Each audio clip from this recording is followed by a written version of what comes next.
We're back. I'm here with Phil Jones. He is a farmer and an owner of Jones's Farm. Yes. We appreciate you coming on the show. Thanks for having me.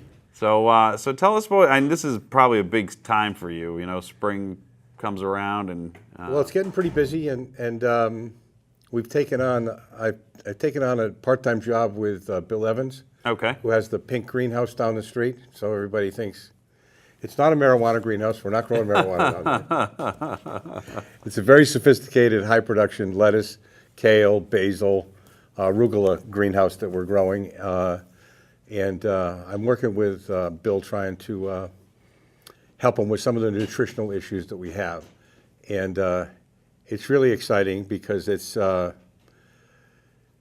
allowing us to have fresh greens at the greenhouse all the time, things that take a lot of manpower for us in the field. So so we're partnering with Bill, and also there's a fellow named Mohammed who's from Hanno Agro, who's going to lease the North Chelmsford land, and we're partnering together, and we're bringing back our CSA, which we weren't going to do, and it's also going to give us time to we're going to do some farmers markets, and we're going to take on the Chelmsford Farmers Market again and see if we can become part of a beneficial part of that again and help to bring that back. So we're really excited. We've got some really exciting things going on. The partnership's going to allow us to do a lot of extra things, and the new CSA that we have, we've changed it up. We're going to have it be home deliver if you'd like. So for people that are, like some of the people that the complaints are they can't get to us on time, or they can't, or people have a second home, and we can have it delivered to their door at Friday afternoon so that when they get out of work and they're ready to go, the produce is ready for them for the weekend and they can take it right with them. Oh, wow. So that's a big change. And then we're going to deliver on Tuesday and Friday. So for people that want that option, we'll have it. And we're setting it up a little differently in the store this year, where it'll be a pickup.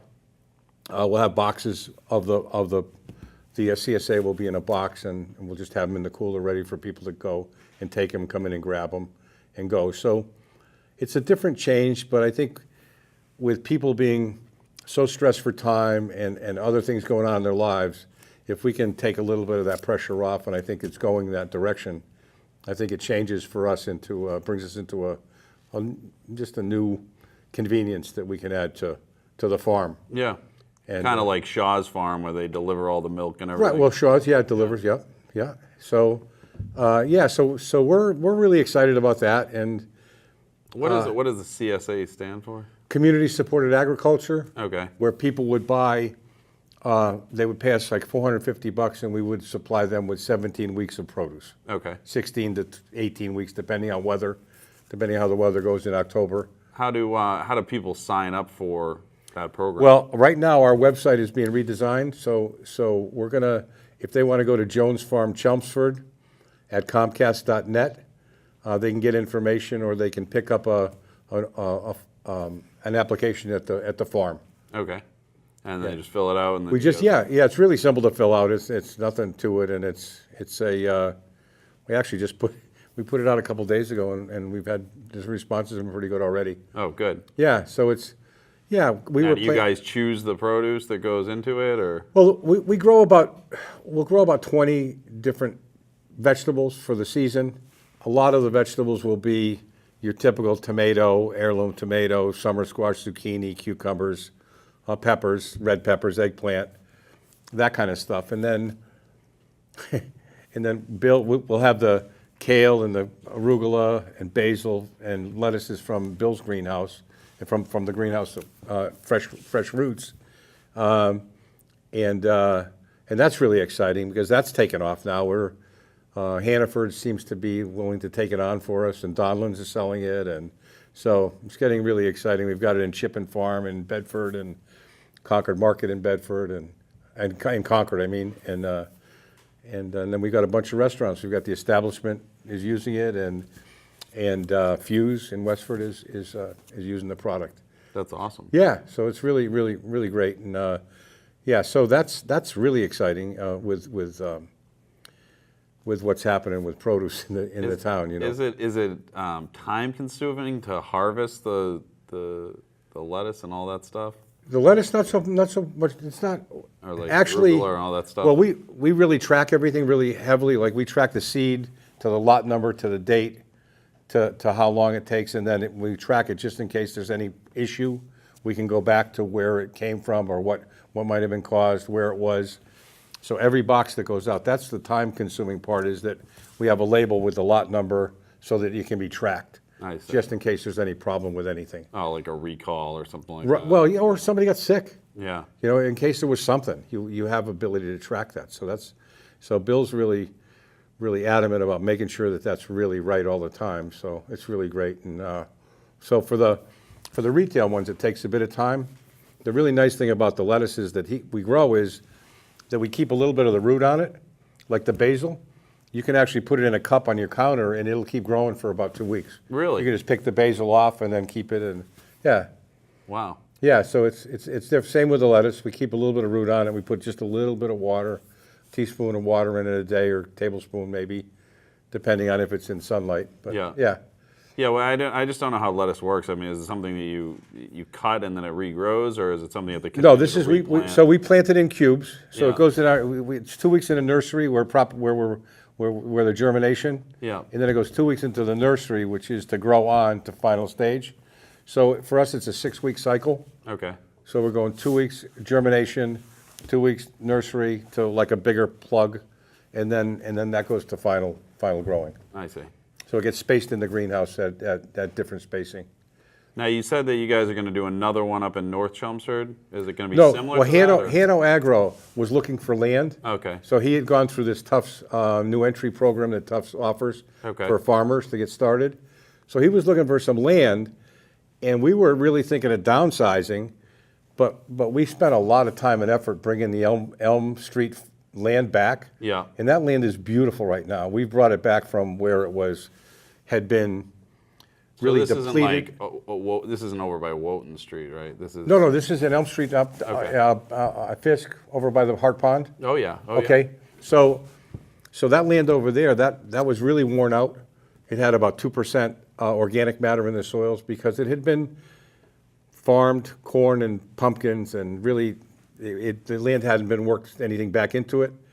So we had brought about 3,000 yards of the Chelmsford compost that we do with the leaves down to that farm, and we now have 6 to 7% organic matter in the soils, and the soils are nice and brown and deep, and they're holding water now. And so when I showed it to Mohammed, it was pretty exciting, and he wasn't planning on doing much, and we weren't planning on doing much, and then we're like, well, why don't we just do this together? And so we've got some people working, and it's really, yeah. What is he going to plan on growing there? Well, we're planning on we planned it. So Oh, okay. So we'll be laying the plastic. I'll be laying the plastic, and we're getting ready to cultivate. It's still wet right now. Yeah. You know, it's a little too wet, but we're going to have about 30 rows of different vegetables on that field, and then there's another field in the back that we're going to do second crop stuff. And Yeah.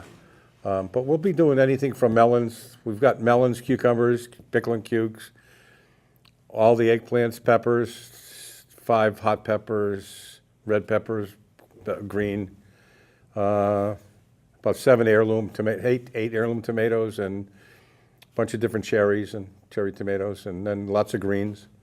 So we do like pak choy and the Asian greens, mustards Yeah. for spice, and yeah, so I like the greens. They're really what keep people healthy. Most people don't like to eat them.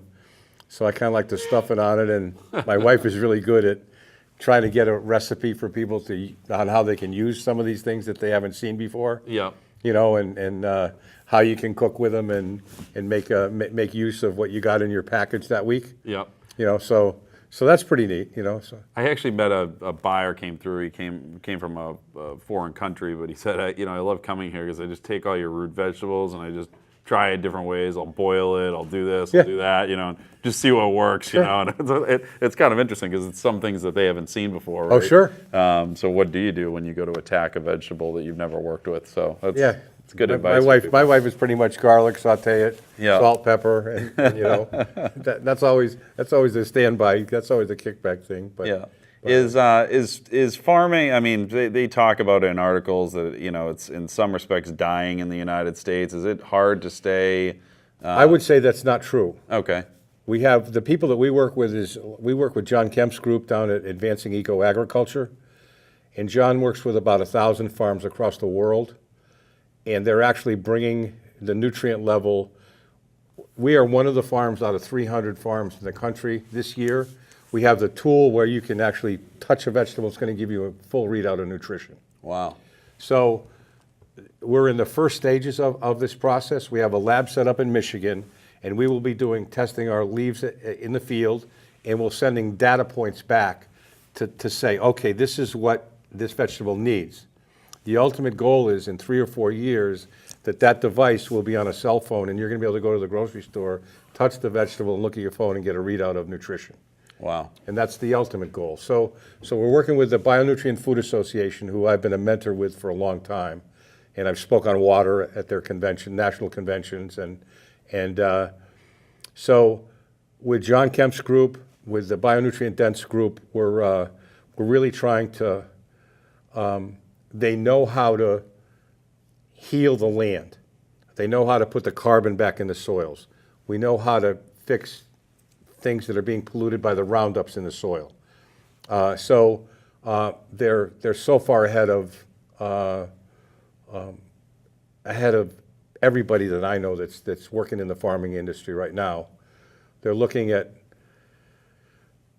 the big fallacy is that beef is really the polluter, and it's actually the savior of the planet.